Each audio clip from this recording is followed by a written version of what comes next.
오늘 느헤미야 우리 13장 1절에서 9절까지 말씀을 여러분들과 같이 나누면서 은혜를 받고자 합니다. 내가 누려야 할 부흥이라는 제목의 책이 있습니다. 그 책에서 이 아르헨티나 출신의 세계적인 전도자 설교자인 루이스 팔라우라고 하는 분의 이야기가 나옵니다. 이 루이스 팔라우라고 하는 사람을 여러분 혹시 들어보셨는지 모르겠지만 이분에 대해서 좀 잠깐 소개를 해드리려고 합니다.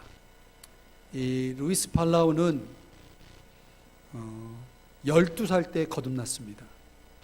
12살이면 우리로 말하면은 초등학교 5학년 정도 되는 학생인데 어리죠. 이 루이스 팔라우가 12살 때 거듭났다는 것은 우리는 참 놀랄 일입니다. 그렇죠? 12살 때 거듭난 체험을 하게 된 그 과정을 보면은 그가 12살 되던 해에 어느 캠프에 참여를 하게 되었는데 그 미국 같은 경우에는 그런 캠프 때 이런 구원을 상담하는 선생님이 이렇게 배치가 됩니다. 그래서 이제 뭐 우리 같으면은 수련회 때 이제 교사 선생님들이 따라가서 여러 가지 프로그램들을 진행하느라고 힘쓸 터인데 이 캠프 선생님의 주 목표는 뭐냐면 캠프에 참여한 아이들에게 복음을 전해주는 일입니다. 근데 루이스 팔라우를 어느 날 밤에 이제 만나서 이렇게 선생님이 물어보는 겁니다. 루이스야, 너는 그리스도인이니 아니니? 이렇게 물으니까 루이스가 뭐라고 대답하냐면 아니라고 생각하는데요. 이렇게 답을 합니다. 이 선생님이 이건 생각하기에 이렇다고 대답할 문제가 아니야. 확실하게 대답해봐. 너는 그리스도인이니 아니니? 다시 이렇게 질문을 하니까 아니에요 라고 루이스가 대답을 합니다. 이미 찬송가도 성경도 많이 알고 있었던 이 루이스는 개인적으로 어떤 문제가 있었냐면 그가 평소에 가지고 있는 말버릇이나 성에 대한 불건전한 생각 때문에 늘 죄책감을 가지고 있었던 것입니다. 그런 자신의 모습을 가지고 감히 천국에 갈 수 있다라고 하는 확신을 이 루이스는 갖지 못했던 것입니다. 그래서 평소에 늘 하나님의 심판이 두려웠던 것이죠. 하나님의 심판이 두려웠던 것입니다. 그래서 선생님이 다시 물었습니다. 루이스야, 오늘 밤 내가 죽는다면 너는 천국에 가겠니? 아니면 지옥에 가겠니? 이렇게 질문을 하니까 지옥에 갈 거려? 라고 말을 합니다. 선생님이 다시 묻습니다. 지옥에 가고 싶니? 아니요. 너는 왜 지옥에 갈 거라고 생각했니? 저도 잘 모르겠어요. 그러자 이제 선생님이 성경을 펴서 로마서 10장 9절의 말씀, 10절의 말씀을 읽어줬습니다. 루이스야, 너는 예수님이 죽은 자 가운데서 다시 살아나셨다라고 하는 사실을 믿니? 그럼요, 저는 믿어요. 그러면 한번 로마서 10장 9절의 말씀을 읽어볼래? 읽습니다. 내가 만일 내 입으로 예수를 주로 시인하며 하나님께서 그를 죽은 자 가운데서 살리신 것을 내 마음에 믿으면 구원을 얻으리니 이런 말씀이 나옵니다. 그 말씀을 읽고 나서 루이스에게 다시 물었습니다. 루이스야, 지금 예수님을 주라 고백할 준비가 되었니? 네. 그럼 우리 함께 기도하자 하면서 이제 기도를 드립니다.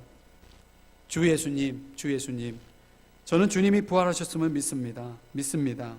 저의 입으로 예수님을 주님으로 고백합니다.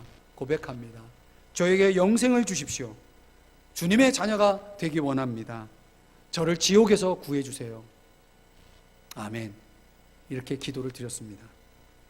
기도가 끝나고 선생님이 보니까 루이스가 울고 있는 거예요. 그 어린 나이가 루이스가 말이죠. 그래서 루이스는 그날 구원을 받은 것이었습니다. 하나님의 가족이, 하나님의 자녀가 되었던 것입니다. 그리고 그는 그의 자신의 성경책에다가 1947년 2월 12일 예수 그리스도를 나의 구주로 영접했다. 로마서 9장 10장 9절의 말씀을 옆에다가 그런 메모를 해뒀습니다. 그렇게 적어놨습니다. 아주 놀라운 체험이죠.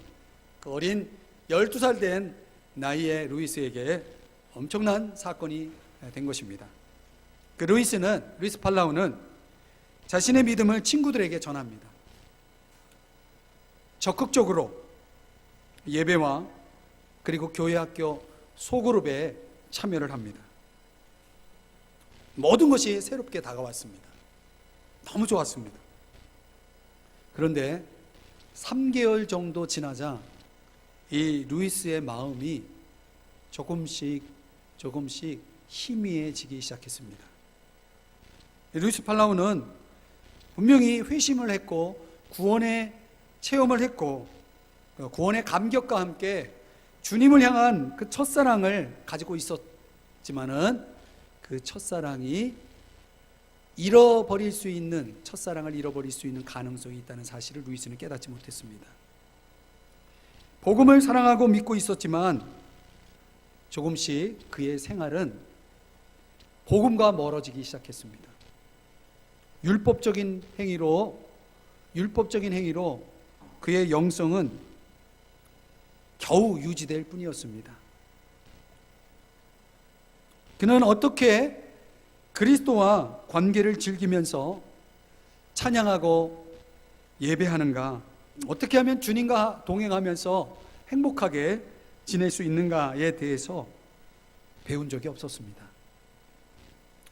결국 끊임없이 반복되는 그의 그 습관적인 신앙은 점점 실증이 나기 시작했습니다. 그리고 그 가운데 이 아버지가 돌아가시고 친척들에 대한 미움과 분노가 일어나기 시작했고, 그리고 세상에서 믿지 않는 친구들이 유혹에 점점 빠져들고 말았습니다. 그가 평소에 좋아했던 축구 시합, 그리고 라디오 청취, 또 믿지 않는 친구들이 자꾸 파티를 여니까 그 파티 생활의 매력에 조금씩 빠져들기 시작했습니다. 우리가 기억할 것은요, 우리가 세상의 어떤 즐거움에 빠지기 시작하면은 반대로 영적인 흥미를 잃어간다는 사실입니다. 우리는 두 가지를 즐길 수가 없습니다. 영적인 것을 즐기든지 세상적인 것을 즐기든지 둘 중에 하나입니다. 이 루이스 팔라우는 세상적인 친구들과의 파티, 세상 친구들 만나서 즐겁게 노는 그 재미가 점점점 커졌습니다. 그러면서 영적인 흥미를 잃어버리기 시작합니다. 그리고 그는 점점 신앙적인 그런 슬럼프에 빠져들고 말았습니다. 이 훗날에 이 루이스 팔라우가 자신의 이 영적 방황을 경험한 내용 속에서 두 가지 신앙적 오류를 발견하게 됩니다. 그러니까 우리가 신앙인들이 절대로 착각하지 말아야 될 두 가지가 있습니다. 첫째는 끊임없는 신앙적 열심에 대한 자기만족입니다. 자기만족적인 신앙, 겉으로 보기에는 굉장히 열심히 있는 것 같지만 사실은 그 신앙에는 보이지 않는 큰 문제가 있습니다. 그것은 뭐냐면 그런 열심을 내는 신앙이 얼마 가지 않는다는 것입니다. 그리고 그 열심이 주는 만족도 금방 식어진다는 것입니다. 그래서 열심이 나에게 주었던 그 그 만족도가 점점 시간이 가면서 사라지면은 마침내 사람들은 열심도 잃어버립니다. 저는 신앙생활 하는 사람들 중에 저 자신도 그걸 경험했고요. 우리 성도들을 보면 열심히 신앙생활을 하는 듯 하지만 과연 그 열심이 자기 만족적인 열심이라면 그 열심은 얼마 가지 않는다는 사실을 알게 되었습니다. 여러분, 만족은요, 우리의 열심에 의해서 나오는 것이 아니고 하나님으로부터 주어진다는 사실을, 하나님에게서 만족이 나온다는 사실을 잊지 마셔야 됩니다. 나의 만족은 주님으로부터 주어지는 것이기 때문에, 주님에게서 주어지는 것이기 때문에, 주님이 칭찬해 주실 때 비로소 우리는 만족할 수 있기 때문에 우리의 열심적인 것으로부터 얻는 만족하고는 비교가 되지 않습니다. 루이스 팔라우가 두 번째 착각하고 있었던 오류는 자신이 괜찮은 사람이라고 여겼다는 것입니다. 여러분, 우리가 신앙을 가지면요, 어느 순간 내가 참 괜찮아 보일 때가 있습니다. 또 우리 사회가 그런 메시지를 계속 전해주죠. 자신감을 가지라고, 자존감을 좀 가지라고. 예, 그 말이 틀린 말은 아니에요. 필요해요. 그런데요, 종종 자기가 스스로 생각할 때에 괜찮다라고 생각하는 이 마음이 뭘로 흘러가냐면 자만으로 흘러간다는 사실입니다. 이 자만은 한계를 깨닫지 못할 때 주어지는 것입니다. 내가 괜찮다라고 생각할 때 우리 스스로가 한계를 느끼지 못하는 그런 자만에 빠지고 마는 것입니다.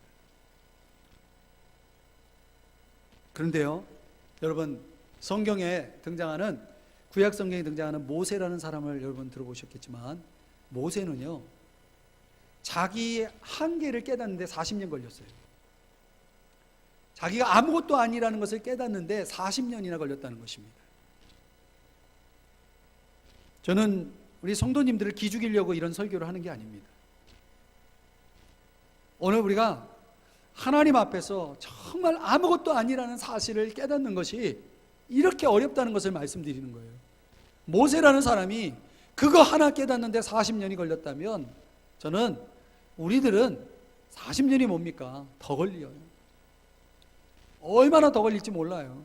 아니면 어떤 사람은 이거 하나 깨닫지 못하고 세상 떠날 사람도 있어요. 이런 착각 속에 사는 사람들은 너무나 당연스럽게 좌절감과 무력감에 빠진다는 것입니다. 자신이 부족하다는 느낌 속에서 늘 패배주의자로 살아가는 것입니다. 우리가 놓치지 말아야 될 신앙의 핵심이 뭐냐면 바로 이것입니다. 내가 주님을 위해서 무엇을 하는 것이 아니고 주님이 나를 통해서 무엇을 하시는 신앙입니다.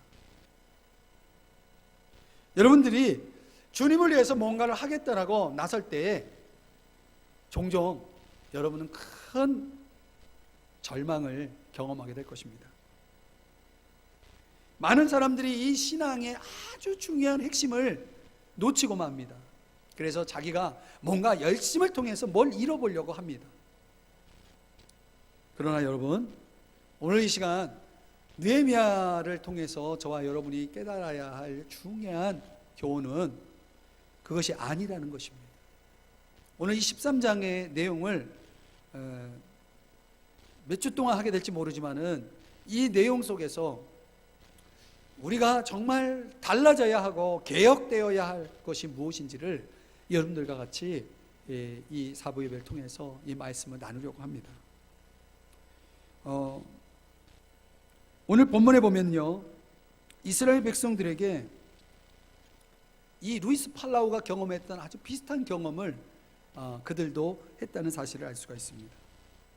느헤미야 8장에 보면은요, 우리가 앞서 살펴봤지만 느헤미야 8장에는 이 워터게이트 수문 광장에서 벌어진 엄청난 대단한 부흥의 역사를 소개해 줍니다. 그들은 그야말로 전무후무할 만큼의 엄청난 부흥을 경험했습니다. 그리고 그들은 하나님의 말씀에 대한 아주 뜨거운 열망을 드러냅니다. 그리고 그 말씀의 권위에 아주 순종적인 그런 모습을 보입니다. 그런데요, 오늘 13장에 와서 느헤미야 8장, 9장, 10장, 11장, 12장, 13장입니다. 불과 몇 장이죠. 요 몇 장을 건너와서 13장, 느헤미야 13장까지 오는 동안 약 10년의 시간이 지납니다. 자, 10년이 짧을까요? 길다고 생각할 수 있죠. 금방 가죠. 10년이 지났습니다. 그 8장에서 보여줬던 이스라엘 백성들의 모습과 이 13장에 와서 이스라엘 백성들이 보여주는 모습은 정말 비교가 되지 않을 만큼 하늘과 땅 사이입니다. 차이입니다. 영적으로 무너져 있고요, 도덕적으로 무너져 있고요, 정치적으로 무너져 있고요, 뭐 하나 제대로 서 있는 게 없는 그런 모습으로 전락해 있습니다. 저는 종종 청년회 때 아주 뜨겁게 신앙생활을 했던 사람이 결혼해가지고 불과 몇 년이 흘러서 신앙을 완전히 잃어버린 사람을 정말 많이 봤습니다. 그래서 저는 청년 때 신앙을 솔직히 말하면 믿지 않습니다. 너무나 많이 봤습니다. 도대체 뭐가 문제입니까? 과연 그들의 열심이라는 것이 도대체 무엇에 대한 열심이고 무엇을 통한 열심이었을까요? 그 실종된 믿음, 그 신앙의 도대체 원인이 무엇일까라고 하는 부분입니다. 오늘 6절의 말씀에 보면은 느헤미야가 성벽 건축을 다 마치고 그가 아닥사스다 왕의 술 관원의 그 위치로 복직을 합니다. 다시 돌아갑니다. 그리고 나서 약 2년 정도의 시간이 흘렀는데 느헤미야가 소식을 듣습니다. 무슨 소식을 듣냐면 백성들이 축복의 분위기 속에, 사람이 너무 환경이 좋으면요 굉장히 나태해지기 시작해요.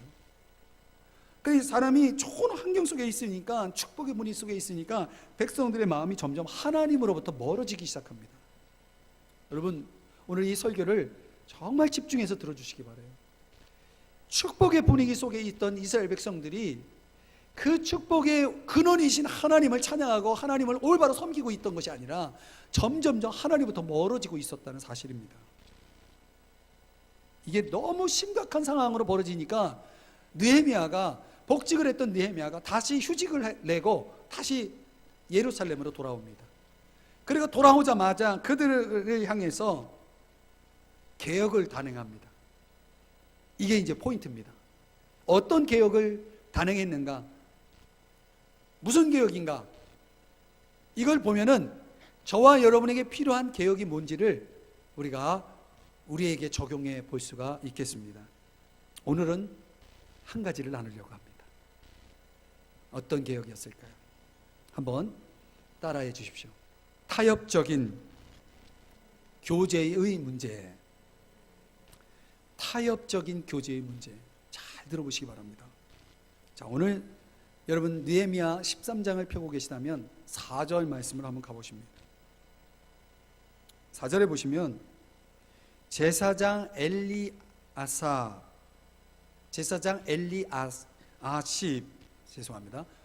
엘리아십이라는 사람이 나오는데, 이 엘리아십이 뭘 하고 있는지 보십시오. 성경 표현을 읽어드리면 도비야와 연락이 있었으므로. 여러분 성경이면 그 연락이라는 단어를 좀 밑줄을 쳐놓으시기 바랍니다. 그리고 5절을 보면요, 도비야를 위하여 한 큰 방을 만들었으니 그 방은 원래 소재물과 유황과 그릇과 또 레위 사람들과 노래하는 자들과 먼지들에게 11조로 주는 곡물과 새 포도주와 기름과 또 제사장들에게 주는 거제물을 두는 곳이라. 자, 이게 무슨 얘기인지 저를 봐주시기 바랍니다. 이 엘리야십은 어떤 사람이냐면요, 하나님의 성전에서 하나님을 제사하는 일을 섬기는 제사장입니다.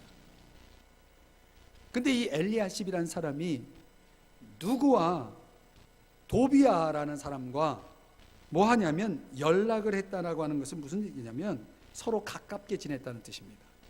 근데요, 우리가 이제 놓치지 말아야 될 게 뭐냐면 도비아가 어떤 사람이냐는 것이. 도비아가 앞서서 우리가 느헤미야를 살펴보면서 4장서부터 보면은 4장, 5장, 6장 내용 쭉 보면 이스라엘 백성들이 성벽을 재건하는 일을 방해하던 원수예요. 성벽을 짓지 못하게 계속해서 집요하게 방해를 했던 이스라엘 백성들에게는 원수예요, 원수. 하나님을 섬기는 엘리야십이라는 제사장이 이스라엘의 원수인 도비아와 가깝게 지내했어요. 그런데다가 기가 막힌 것은 하나님의 성전에 성물을 보관하는 거기에다가 오피스를 차려준 거예요. 오피스를.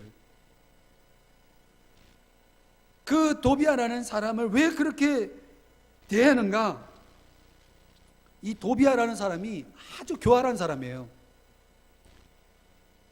혈연 관계를 이용해 가지고 이스라엘 사람들을 아주 역이용해 가지고 자기의 이득을 위해서, 실리를 위해서 이렇게 지금 소위 말하는 괴략을 보이고 있었던 거죠. 그래서 심지어 성벽 재건을 맡았던 무슬람이라고 하는 사람의 딸을 며느리로 맞아들입니다. 옛날에는 그런 것들이 많았어요. 아주 정략적으로 정치적인 어떤 목적을, 그런 목적을 위해서 그냥 의도적으로 그렇게 결혼 관계를 맺는 거죠. 이 문제는요, 정말 심각한 것은 하나님의 일을 방해하던 반역자인 그 사람과 하나님을 가장 가까이서 섬기고 있는 엘리야십이 교제를 가까이 지내고 있었다는 거죠. 교제를 하고 있었다는 거죠. 여러분, 이게 가능합니까? 그리고 하나님의 성전 안에다가 그 사람이 자유롭게 드나들 수 있는 오피스를 차려주는 게 그게 가능한 일입니까? 절대로 있을 수 없는 일이 벌어진 것입니다. 여러분, 가장 중요한 장소를 가장 원수인 사람에게 내줬다. 이거는 보통 심각한 상황이 아닌 것입니다. 저를 보실래요, 여러분? 앞을 보시죠. 여러분은 누구를 가까이 하십니까?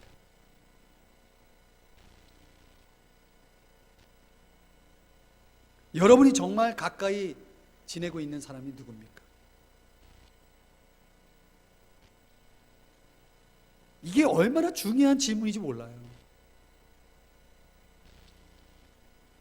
내가 자주 만나는 사람은 내가 닮아가고 있는 사람이라는 것입니다. 디모데후서 2장 25절에 이런 말씀이 나옵니다. 내가 청년의 정욕을 피하고 주를 깨끗한 마음으로 부르는 자들과 함께, 주님을 어떻게 불러요? 깨끗한 마음으로 부르는 자들과 함께 의와 믿음과 사랑과 화평을 조추라 라고 말씀을 하고 있습니다. 여러분, 우리가 주님을 믿는 사람들이 이 세상과 어떻게 관계를 맺느냐는 그냥 기분 내키는 대로 하는 게 아니고 그냥 마음이 이끌리는 대로 하는 게 아닙니다. 적어도 예수님께서 우리에게 가르쳐주신 교훈이 있어요. 두 가지를 꼭 지켜라. 첫째는 우리가 세상에 속하지 아니하였다는 것을 꼭 지켜라. 우리가 세상에 속하지 않았다. 우리는 누구에게 속해 있냐? 우린 주님에게 속해 있다. 왜? 주님을 믿으니까 주님에게 속해 있는 사람이다. 그러니까 주님에게 속해 있는 사람은 이 세상을 본받아서는 안 되는 거예요. 이 세상 친구들이 어떻게 하든 간에 우리는 그 세상 친구들이 하는 것을 따라가서는 안 된다는 거죠. 세상에 속한 영의 특징이 뭐냐면 자꾸 인생을 즐기는 쪽으로 갑니다. 재미있는 즐기는 쪽으로 자꾸 우리의 욕망을 끌고 갑니다. 그리고 소유하려는 욕망으로 갑니다. 그리고 영광을 차지하려는 그런 욕망으로 자꾸 우리를 끌고 갑니다. 이거는요, 결국 이 세상 사람들이 추구해 나가는 삶의 모습이라면 예수님은 정반대의 삶을 우리에게 요구하십니다. 그래서 적어도 우리가 계속적으로 주님의 뜻을 따라간다면 저와 여러분은 우리의 마음의 변화를 받을 것이고 또 주님이 살았던 삶의 모습으로 우리의 삶을 살아가게 될 것이에요. 또 하나 예수님이 요한복음 17장 18절에서 뭘 말씀했냐면, 내가 너희들을 세상과 다른 삶을 살게 할 뿐만 아니라 나는 너희들을 세상에 보낸 사람이다. 나는 너희를 세상에 보냈다라고 말씀합니다. 이 세상에 보내진 자다. 여기에는 뭘 강조하는 거냐면 미션을 강조하는 거죠. 우리가 이 세상에 그냥 홀로 서 있는 게 아니라 주님의 파송을 받은 사람이다. 주님이 우리를 세상에 보냈다는 것은 이 세상에서 우리가 영향력이 있는 삶을 살아야 한다라고 하는 것을 강조하고 있는 것입니다. 여러분, 이스라엘 백성이 성전문을 활짝 열어놓고 아무나 오라는 겁니다. 하나님의 원수된 자들 다 오라는 것입니다. 그리고 그들 향해서 막 공간을 제공하고 막 그렇습니다. 여러분, 적어도 우리가 진정으로 하나님을 믿는다면은 우리는 세상과 확실히 구별되어 있어야 됩니다. 느헤미야가 뭘 지적하냐면 6절을 가보실까요? 6절을 보면 6절 7절에 보면 결국 예루살렘에 돌아와 보니까, 와서 보니까 너무나 악한 일이 행해지고 있는 겁니다. 그래서 느헤미야가 이 문제를 어떻게 다뤘냐면 문제의 목을 조릅니다. 문제의 목을 조릅니다. 어떻게 조르는지 한번 보세요. 8절입니다. 한번 가보시죠. 8절. 자, 느헤미야 13장 8절을 보시겠습니다. 내가 심히 근심하여. 이 느헤미야가 이 악행을 하는 것을 보면서 너무 가슴이 아팠어요. 그리고 근심을 합니다. 그리고 근심하여, 그 다음 보세요. 도비아의 세간을, 도비아가 이제 오피스에다 갖다 놓은 물건들 있잖아요. 그런 것들을 그 방 밖으로, 즉 성전 밖으로 다 어떻게 합니까? 내어 던졌다라고 말하고 있습니다. 그러니까 이 심한 근심을 우리는 뭘로 해석할 수 있냐면, 어떻게 하면 이 악을 확실하게 제거할 것이냐라고 하는 부분을 굉장히 고민을 했다는 것입니다. 그리고 어떻게 했어요? 다 내어 던졌다. 무슨 봄철 대청소입니까? 느헤미야가요, 정말 느헤미야가 조금의 고민도 없이, 어떻게 보면 망설임 없이 하나님의 집에 있는 도비아의 물건들을 다 내다 버렸다는 것입니다. 마치 닭장 속에 쪽제비가 살고 있는 꼴을 보는 것처럼 그냥 둘 수가 없었던 거죠. 내쫓는 겁니다. 느헤미야는요, 주저없이 방을 청소했습니다. 그리고 구절을 보십시오. 명령하여 그 방을 정결하게 하고 하나님의 전에 그릇과 소재물과 유황을 다시 그리로 들여 놓았느니라. 아예 도비아의 냄새조차 나지 않도록 하나님 앞에 제사를 드리기 위한 그런 과정 속에 사용했던 유향을, 향을 피웠어요. 우리로 말하면 방향제 같은 걸로 쫙 뿌려가지고 완전히 그 도비아의 냄새를 그 방에서 완전히 제거했다는 얘기입니다. 자, 여러분, 이제 말씀에 이 내용을 좀 정리해 볼 시간이 되었습니다. 여러분, 우리가 옳은 일을 하려고 할 때요, 망설이지 마십시오. 망설이지 마십시오. 옳은 일을 하려고 할 때 굼뜨는 사람들이 있습니다. 반대로요, 옳지 않은 일을 할 때에 쉽게 흥분하고 오버하는 사람들이 있습니다. 인생을 거꾸로 살지 마십시오. 오늘 저와 여러분은요, 옳은 일에는 망설임 없이 즉각적으로 행동할 줄 아는 그런 믿음과 용기가 필요합니다. 괜히 옳지 않은 것에 흥분하고 그것 때문에 오히려 일을 망치고 실수하는 그런 일도 우리는 주의해야 합니다. 느헤미야가 다 세간을, 도비아의 세간을 다 밖에 내 던지는 이 행동을 하는 데 있어서 사람들이 느헤미야 좀 심한 거 아니야? 뭐 꼭 그렇게 해야 돼? 이렇게 성경을 오해하는 느헤미야의 행동에 대해서 뭔가 문제를 삼는 사람들의 생각도 있을 수 있습니다. 근데요, 깊이 들어가 보면 거기에는 악에 대해서 나는 여전히 이거를 사랑하고 있다라고 하는 그런 잘못된 선택에 대한 그런 태도가 그 속에 숨어 있는 거죠.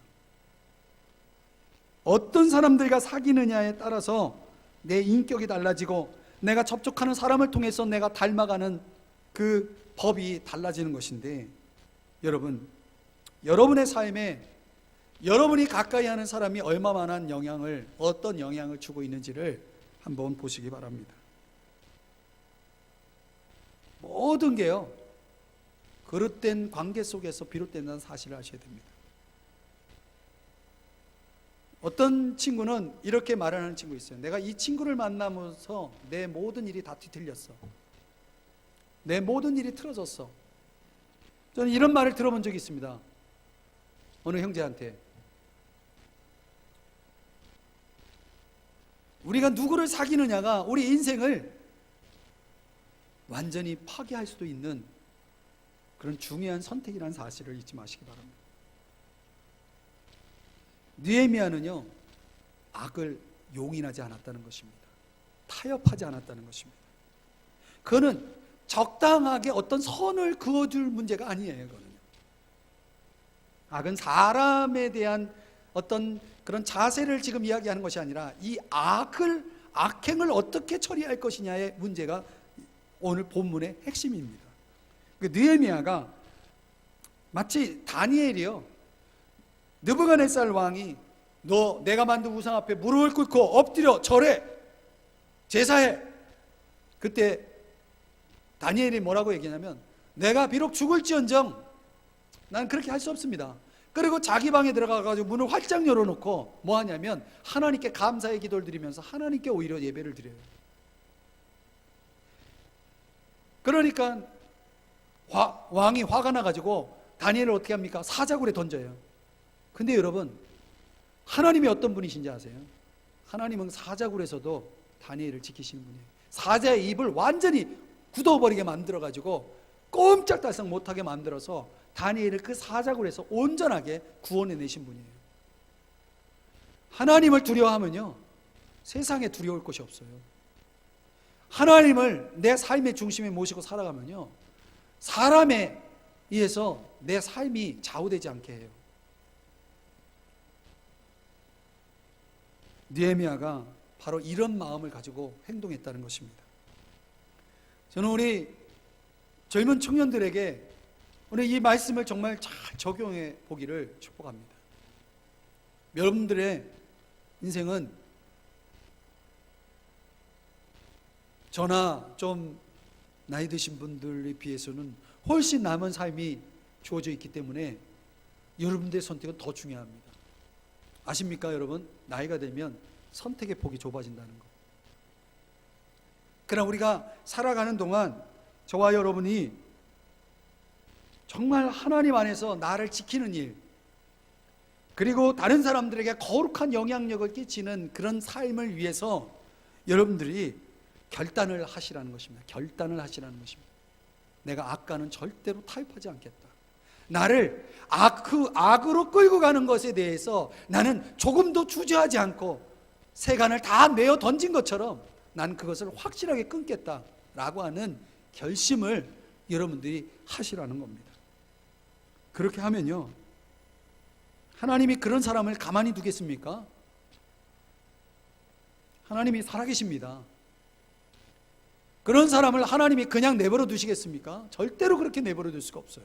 성경 어디를 보더라도 이런 거룩한 결단을 가지고 살아가는 사람들 하나님이 반드시 지키십니다, 여러분.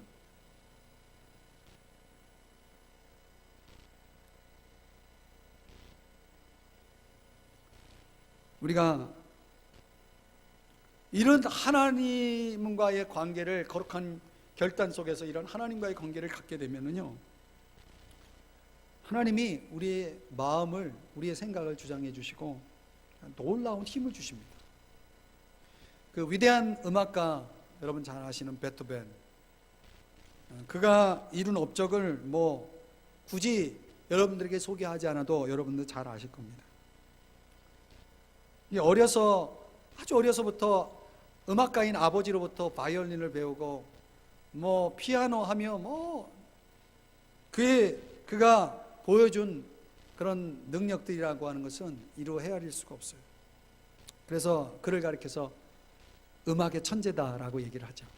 그런데요, 우리가 그런 단면만 베토벤의 그 업적, 그가 이룬 성취 속에서만 그 인생을 들여다볼 것이 결코 아니라는 사실을 우리는 그의 이야기 속에 그가 어떤 인생을 살았는지에 대한 그런 자료들을 찾아보면 놀랄 일이 있습니다. 그건 뭐냐면 그는 역경의 사람이었다는 거죠. 음악가로서는 아주 치명적이라고 말할 수 있는 20대에 접어들어서 그는 점점 귀에 문제가 발생이 되고, 그리고 마침내 그는 소리를 들을 수 없는 그런 청각 장애인이 되죠. 그가 그것을 극복하기 위해서 한 번은 연주회에 지휘로 나섰다가 결국 들을 수 없는 그가 어떻게 지휘를 할 수 있습니까? 결국은 지휘를 망치고 말죠. 그런 상황에서 그는 점점 더 어려운 역경을 계속 만나게 됩니다. 그리고 그런 상황 속에서 그는 이제 50대에 접어들어서 얼마 안 돼서 그는 또 세상을 떠나게 되죠. 근데 그가 한때 피아노 건반 앞에 서서 이 건반을 양주먹으로 내리치면서 이렇게 말했다고 합니다. 인생의 목을 졸라버릴 거야. 그는요, 자신이 겪고 있던 그 인생의 많은 역경을 향해서 그렇게 외쳤던 것입니다. 나는 저 인생의 목을 졸라버릴 거야. 이 말은 그가 자신에게 닥쳐온 인생의 불행에 대해서 결코 물러서지 않겠다라는 결단의 고백이었다는 거죠.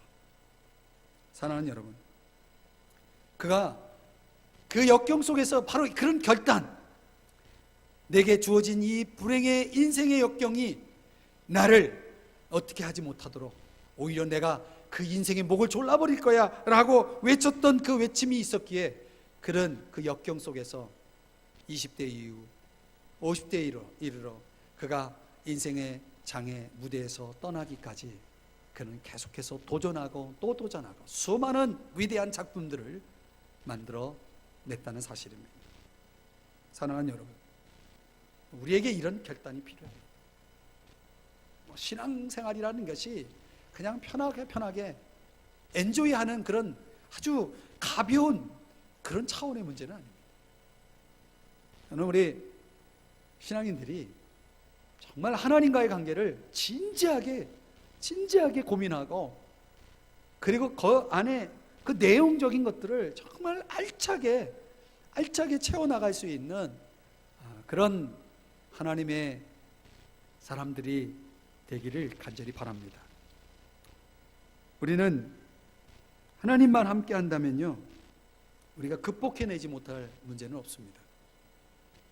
느헤미야처럼 악을 용인하고 악과 타협하지 않는 한 내 삶에 영향을 주는 악한 것들에 대해서 더 이상 내가 양보하지 않고 철저하게 그것으로부터 나를 분리시키고 하나님에게 소속된 자로서 하나님이 내게 주신 사명을 위해서 내가 살아가기만 한다면 하나님은 절대로 우리를 놓지 않을 것이고 우리를 통해서 느헤미야 같은 이런 거룩한 영향력을 분명히 나타내시리라 믿습니다. 여기 계신 우리 모든 청년들과 성도님들이시오, 주님과의 사귐, 그분의 가르침을 통해서 오늘 저와 여러분이 여러분 자신을 개혁해 나가시기를 주님의 이름으로 축복합니다. 다음 주에 이어서 느헤미야가 진행한 개혁의 문제를 계속 다루어 보도록 하겠습니다. 기도하겠습니다.